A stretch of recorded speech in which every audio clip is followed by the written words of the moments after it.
The book of Genesis, chapter 20. Abraham and Abimelech. Now Abraham moved on from there into the region of Negev and lived between Kadesh and Shur. For a while he stayed in Gerar, and there Abraham said of his wife Sarah, "She is my sister." Then Abimelech, king of Gerar, sent for Sarah and took her. But God came to Abimelech in a dream one night and said to him, "You are as good as dead because of the woman you have taken. She's a married woman." Now Abimelech had not gone near her, so he said, "Lord, will you destroy an innocent nation? Did he not say to me, 'She is my sister'? And didn't she also say, 'He is my brother'? I have done this with a clear conscience and clean hands." Then God said to him in a dream, "Yes, I know you did this with a clear conscience, and so I have kept you from sinning against me. That is why I did not let you touch her. Now return the man's wife, for he is a prophet, and he will pray for you, and you will live. But if you do not return her, you may be sure that you and all who belong to you will die." Early the next morning, Abimelech summoned all his officials, and when he told them all that happened, they were very much afraid. Then Abimelech called Abraham in and said, "What have you done to us? How have I wronged you that you have brought such a great guilt upon me and my kingdom? You have done things to me that should never be done." And Abimelech asked Abraham, "What was your reason for doing this?" Abraham replied, "I said to myself, 'There is surely no fear of God in this place, and they will kill me because of my wife. Besides, she really is my sister, the daughter of my father, though not of my mother. And she became my wife. And when God had me wander from my father's household, I said to her, 'This is how you can show your love to me. Everywhere we go, say of me, he is my brother.' Then Abimelech brought sheep and cattle and male and female slaves and gave them to Abraham, and he returned Sarah his wife to him. And Abimelech said, 'My land is before you, live wherever you like.' To Sarah he said, 'I am giving your brother 1,000 shekels of silver. This is to cover the offense against you, because before all who are with you, you are completely vindicated.' Then Abraham prayed to God, and God healed Abimelech, his wife, and his female slaves, so they could have children again. For the Lord had kept all the women in Abimelech's household from conceiving because of Abraham's wife Sarah. The birth of Isaac. Now the Lord was gracious to Sarah as he said, and the Lord did for Sarah what he had promised.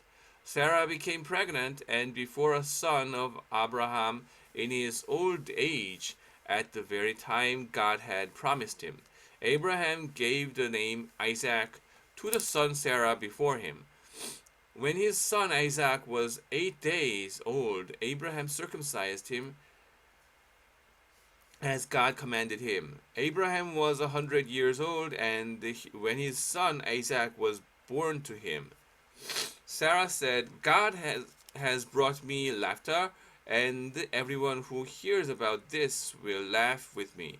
And she added, "Who would have said to Abraham that Sarah would nurse children? Yet I have borne him a son in his old age." Hagar and Ishmael sent away. The child grew and was weaned, and on the day Isaac was weaned, Abraham held a great feast. But Sarah saw that the son whom Hagar an Egyptian had borne to Abraham was mocking. And she said to Abraham, "Get rid of that slave woman and her son, for that woman's son will never share in the inheritance with my son Isaac." The matter distressed Abraham greatly because it concerned his son. But God said to him, "Do not be so distressed about the boy and your slave woman. Listen to whatever Sarah tells you, because it is through Isaac that your offspring will be reckoned. I will make the son of the slave into a nation also, because he is your offspring." Early the next morning, Abraham took some food and a skin of water and gave them to Hagar. He set them on her shoulders and then sent her off with the boy. She went on her way and wandered in the desert of Beersheba. When the water in the skin was gone, she put the boy under one of the bushes. Then she went off and sat down about a bowshot away, for she thought, "I cannot watch the boy die." And as she sat there, she began to sob. God heard the boy crying, and the angel of God called to Hagar from heaven and said to her, "What is the matter, Hagar? Do not be afraid. God has heard the boy crying as he lies there. Lift the boy up and take him by the hand, for I will make him into a great nation." Then God opened her eyes, and she saw a well of water. So she went and filled the skin with water and gave the boy a drink. God was with the boy as he grew up. He lived in the desert and became an archer. While he was living in the desert of Paran, his mother got a wife for him from Egypt. The treaty at Beersheba. At that time, Abimelech and Pekor, the commander of his forces, said to Abraham, "God is with you in everything you do. Now swear to me here before God that you will not deal falsely with me or my children or my descendants. Show to me and the country where you now reside as a foreigner the same kindness I have shown to you." Abraham said, "I swear it." Then Abraham complained to Abimelech about a well of water that Abimelech's servants had seized. But Abimelech said, "I don't know who has done this. You did not tell me, and I heard about it only today." So Abraham brought sheep and cattle and gave them to Abimelech, and the two men made a treaty. Abraham set apart 7 ewe lambs from the flock, and Abimelech asked Abraham, "What is the meaning of these 7 ewe lambs you have set apart by themselves?" He replied, accept these 7 lambs from my hand as a witness that I dug this well." So that place was called Beersheba, because the two men swore an oath there. After the treaty had been made at Beersheba, Abimelech and Phicol, the commander of his forces, returned to the land of Philistines. Abraham planted tamarisk tree in Beersheba, and he called on the name of the Lord, the eternal God. And Abraham stayed in the land of the Philistines for a long time. Abraham tested, chapter 22. Some time later, God tested Abraham. He said to him, "Abraham." "Here I am," he replied. The God said, "Take your son, your only son, whom you love, Isaac, and go to the region of Moriah. Sacrifice him there as a burnt offering on a mountain I will show you." Early the next morning, Abraham got up and loaded his donkey. He took with him two of his servants and his son Isaac.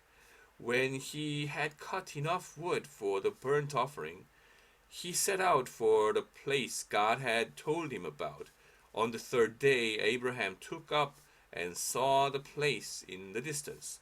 He said to his servants, "Stay there with the donkey while I and the boy go over there. He will worship and then he will come back to you." Abraham took the wood for the burnt offering and placed it on his son Isaac, and he himself carried the fire and the knife. As the two of them went on together, Isaac spoke up and said to his father Abraham, "Father?" Said, "Yes, my son." Abraham replied, "The fire and the wood are here," Isaac said, "but where is the lamb of the burnt offering?" Abraham answered, "God himself will provide the lamb for the burnt offering, my son." And the two of them went on together. When they reached the place God had told him about, Abraham built an altar there and arranged the wood on it. He bound his son Isaac and laid him on the altar on top of the wood. Then he reached out his hand and took the knife to slay his son. But the angel of the Lord called out to him from heaven, "Abraham, Abraham!" "Here I am," he replied. "Do not lay a hand on the boy," he said. "Do not do anything to him. Now I know that you fear God, because you have not withheld from me your son, your only son." Abraham looked up, and there in a thicket he saw a ram caught by its horns. He went over and took the ram and sacrificed it as a burnt offering instead of his son. So Abraham called that place, "The Lord will provide." And to this day it is said, "On the mountain of the Lord it will be provided."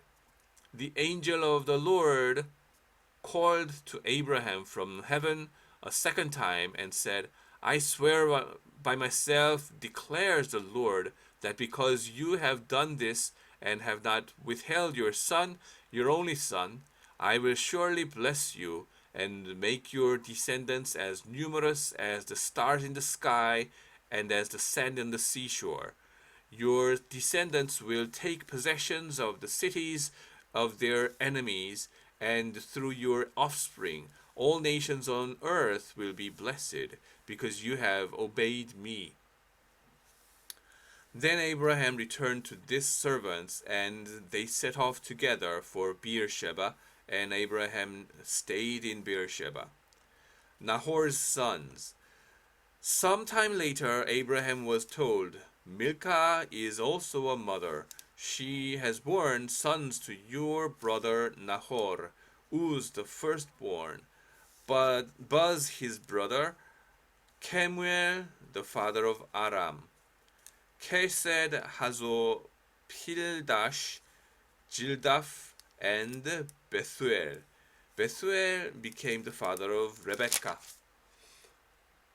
Milcah bore these 8 sons to Abraham's brother Nahor, his concubine, whose name was Reumah.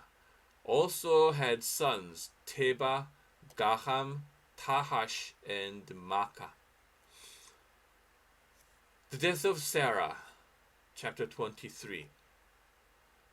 Sarah lived to be 127 years old. She died at Kiriath Arba, that is Hebron, on the land of Canaan. And Abraham went to mourn for Sarah and to weep over her. Then Abraham rose from beside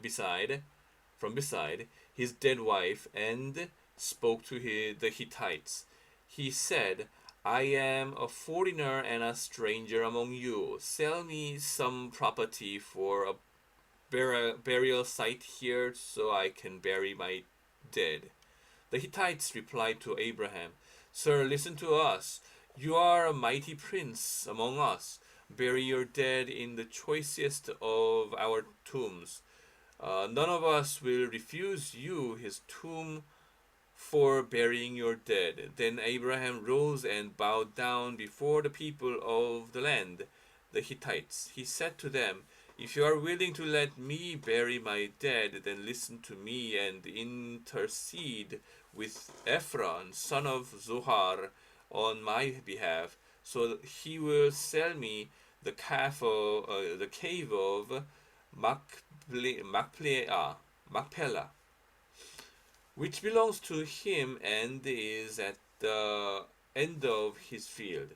Ask him to sell it to me for the full price as a burial site among you."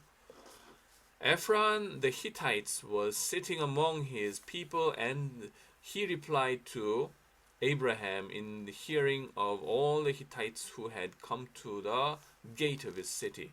"No, my lord," he said, "listen to me. I give you the field, and I give you the cave that is in it. I give it to you in the presence of my people. Bury your dead." Again Abraham bowed down before the people of the land, and he said to Ephron in their hearing, "Listen to me. If you will, I will pay the price of the field. Accept it from me so I can bury my dead there." Ephron answered Abraham, "Listen to me, my lord. The land is worth 400 shekels of silver, but what is that between you and me? Bury your dead."